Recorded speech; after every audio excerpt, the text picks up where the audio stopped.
Welcome, modern day mystics, fellow truth seekers, James and Justin back again. And today we have an interesting episode where we are going to be taking a second look at the Almighty religion of peace and light. Man, if they wanted attention, they sure did get it in the last week. Their main head, the main leader of their organization has stepped up just after, I guess, the Pope passed away this recently.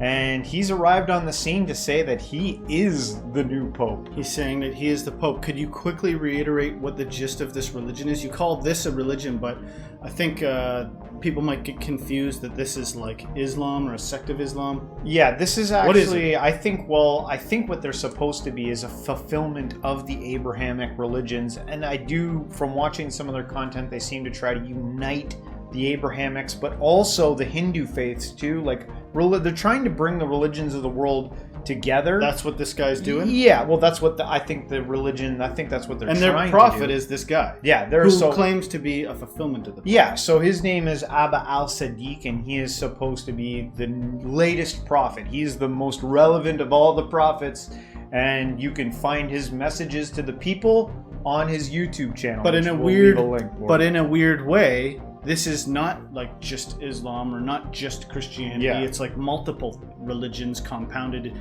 As this guy is the prophet of it, that's the gist of it, I think, going into it. Yeah, so what we're going to do is we're going to react to one of his latest talks where he was kind of like unveiling like his authority and his power to his people. We'll take a look at it and then we'll unpack it.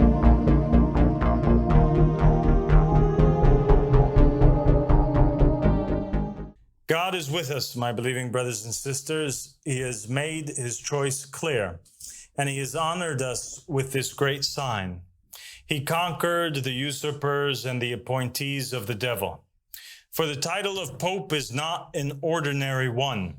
The title of Pope is claimed by those who say they are the vicegerent and successor of Jesus Christ, alayhi salam. The Pope who sat in the Vatican claimed to be the spokesperson for Jesus, the representative of Jesus, the heir of Jesus, the successor of Jesus, and the divinely appointed voice of Jesus. But all of this is a lie. Jesus alayhi salam appointed his successor in his lifetime, and none has the right to appoint but him. He appointed Simon Peter when he said, "And I tell you that you are Peter, and on this rock I will build my church, and the gates of Hades will not overcome it. I will give you the keys of the kingdom of heaven. Whatever you bind on earth will be bound in heaven, and whatever you loose on earth will be loosed in heaven." So Jesus alayhi salam named the first of his successors, and he named the last as well, the Comforter. He said, "Therefore, I am sending you prophets and sages and teachers. Some of them you will kill and crucify. Others you will flog in your synagogues and pursue from town to town." He also said, because of this, God in his wisdom said, "I will send them prophets and apostles, some of whom they will kill and others they will persecute." Clearly, Jesus alayhi salam spoke of prophets who would come after him, and he named the chief among them. "Nevertheless, I tell you the truth. It is expedient," Jesus said, "for you that I go away, for if I go not away, the Comforter will not come unto you. But if I depart, I will send him unto you." And there has never been a man in history who claimed to be that Comforter, except the best of all prophets, the master of mankind, Muhammad Rasulullah sallallahu alayhi wa alihi wa sallam.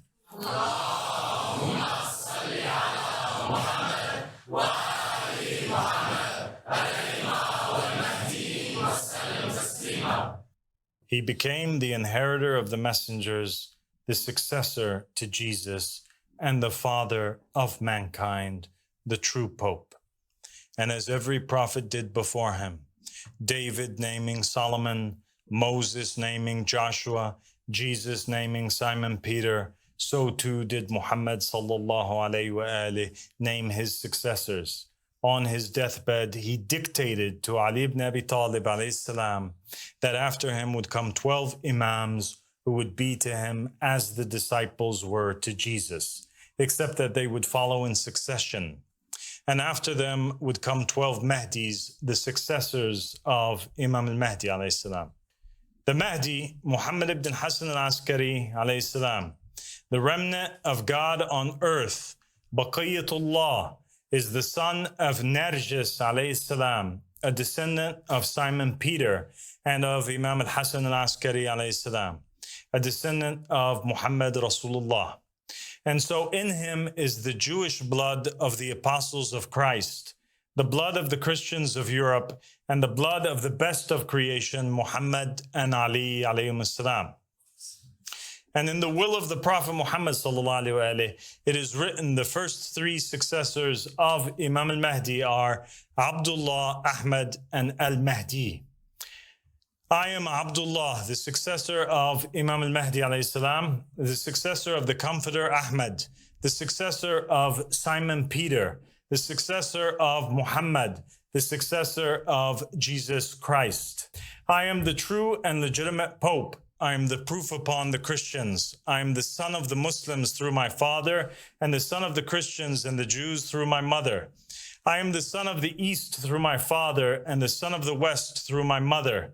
I am like Zulkarnain, who with one horn in the east and one in the west, and I am the inheritor of all that lies between.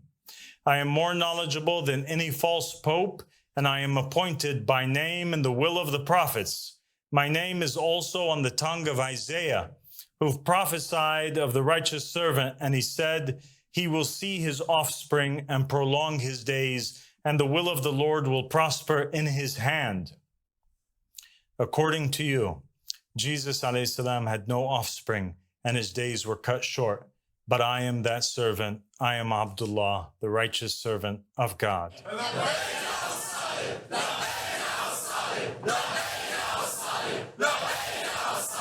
I am also the righteous servant mentioned by Jesus alayhi salam when he said, who then is a faithful and wise servant, whom his Lord hath made ruler over his household, to give them meat in due season.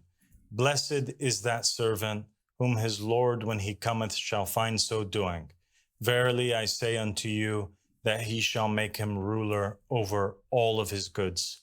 And I was made ruler over all his goods. Now, O Christians in the East and the West, hear me and obey. I am a messenger sent to you from Jesus Christ, alayhi salam. Paul is false and led you astray. The church is corrupt and no longer upholds the law of God, nor does it defend the oppressed. The papacy has been stolen and the rightful heir has been pushed aside. There is no one else but me that you are obliged to obey. May God be a witness that I have proclaimed.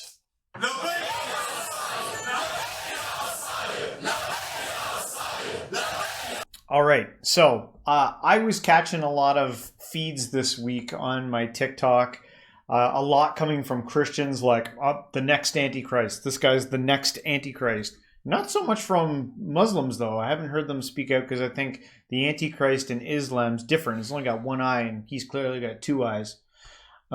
So he doesn't really fit the mold for that. But recently he just released a video on the Antichrist. I haven't seen that. But really, I think all I can say when I'm watching something like this, because I don't come as a believer, I come as probably a skeptic more than anything, is that the proof will always end up in the pudding, I think. You know, when it comes to prophets and messengers and what they say and what will come true, you know, I find it fascinating. To me, it's like an interesting story to watch as someone looking in from the outside to see how this will grow. And I think there is kind of a strong influence in Islam with this group here because they speak Arabic a lot, and I think there's a lot of crossover in some of the dynamics that they're talking about. But this religion's progressive in some terms. They're pretty pro-LGBTQ, I think. Yeah, they associate with, they kind of like understand what's going on with Hinduism a little bit better, in my opinion, I think. But like when it comes to these prophets, when I see a prophet, I want someone who's going to walk into sick kids and put his hand up and all the kids stand up and walk out healed. That's what I want when I'm thinking about a prophet Is that happening? Is he going around, putting hands on people and they're all legit walking away with doctors saying confirmation? I don't think people that have the magical power of healing even do that. Yeah. So because if you can do that, why wouldn't you wave your hand over the entire planet? Yeah. Is there a surplus to miracles? I think that you might rob somebody of some kind of lesson they might learn by having an infirmity for a while. Healers differentiate between who should be healed and who shouldn't. Yeah. And none of us, because we're compassionate human beings, ever want to see a child sick. That's not, but it does exist. And then people with the capacity to heal, I think, look at the entire universe from different eyes. But that's neither here nor there. Yeah. Sorry, what were you saying? Well, no. Another fascinating thing with what he said was he kind of like dismissed Paul. And that's not the first time I've heard that. There's a lot of people out there. I think Aaron Abke's got a whole series right now on like how Paul kind of like hijacked the church with like strange theologies and ideas about what Jesus said. And one thing we talk about a lot on here is like, if you want to understand just Jesus, just do what he said. Listen to what he actually said, not what everyone else has said he said, or, read some of the words and find out for yourself what he's pointing at. But interesting. I don't know. Fascinating take. I think we need to interview him. I would love to talk to him. That would be awesome. He's busy right now. We may be able to. We interviewed one of the bishops at one time. Let me explain. What I mean. I think we need to interview him. Yeah. I want to cover something here. Is that there are going to be people that watch us reacting to this, and there's going to be the side of people that go, say good things about him, more good things, and there's going to be people going, I'm disappointed you didn't tear that apart. You tear us apart, you know what I mean? Yeah. But we actually want to interview this guy. Yeah. We interviewed the bishop of his church. Yeah. And it was an enlightening experience. There's a difference between, you got to know what you're doing here. And we actually, believe it or not, are interested in talking to this man. But let me say this. So thus far, I'm not convinced that he's all those things that he says. And that might just end it right there. But if I can say I'm not convinced, but maybe you can you probably can't convince me. I don't want to lie. But I'm saying it doesn't mean I wouldn't. If he's having this compelling of an impact on people, I'd like to see what he has to say to me. If they're actually brave enough to do that. I'm not trying to be radical. I'm saying the desire to simply tear something apart at face value, or the concern of giving someone a platform, or the concern of not acquiescing. He just said he's the Pope and he's sent by Jesus. You better bow down. All those concerns, brothers and sisters of humanity. I'm not brother and sistering any one particular group here. No Hindu, no Christian, no Jew, no Muslim. I'm saying brother and sisters of humanity, and whatever other gender you might be. The wise ones, that's who I'm talking to here. Not ignoramuses, intelligent people. That's not the way. It's not the way to lash out in some predictable way or say predictable stuff. Yeah. We need to talk to him and then get a different picture on it, because the truth reveals itself in unplanned,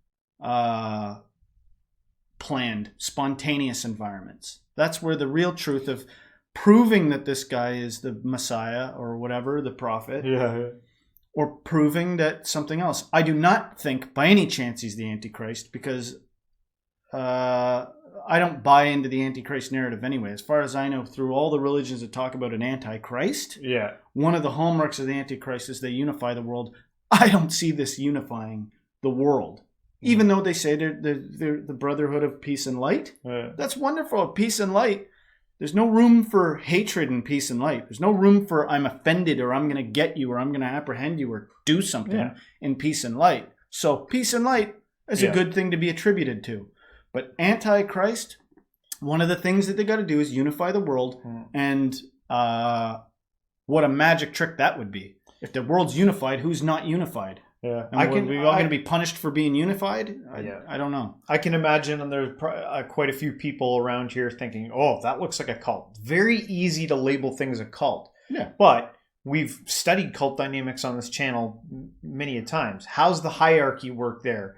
Does the leader get to sleep with all the women? Does he get the funnel of all the money? How is, what tactics? I don't think that's what this guy but I'm just saying, for those out there who say cult, there are cult dynamics in almost every facet of life. but there are some, sure signs that usually stick out. And so in the day of information, it's I imagine it would be very hard to think, like if he's coming to someone and saying, I get to sleep with your wife if you want to be a part of the brotherhood or the whatever, that would be like an obvious sign that it's a cult.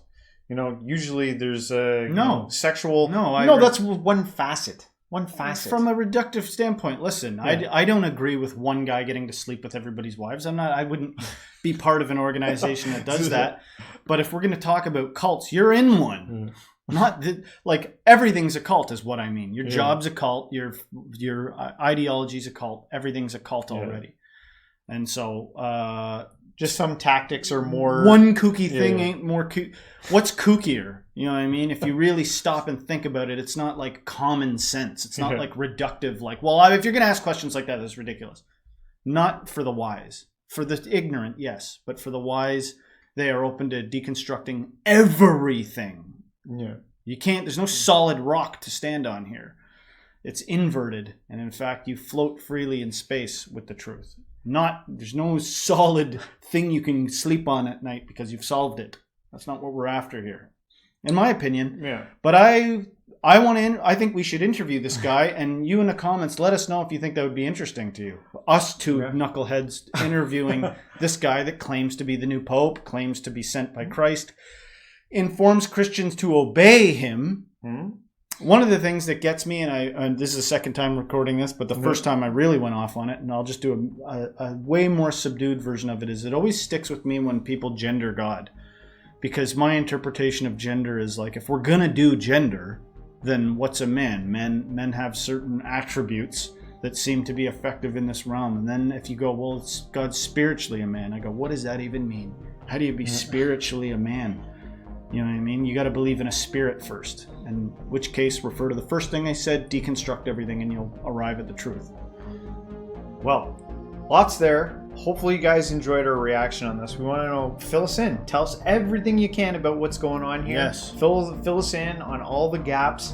This is very fascinating. I enjoy following these stories, watching it unravel. Hopefully you guys liked our reaction. If you did, don't forget to hit the like, subscribe, share this with a friend, and everyone till next time, stay spiritual.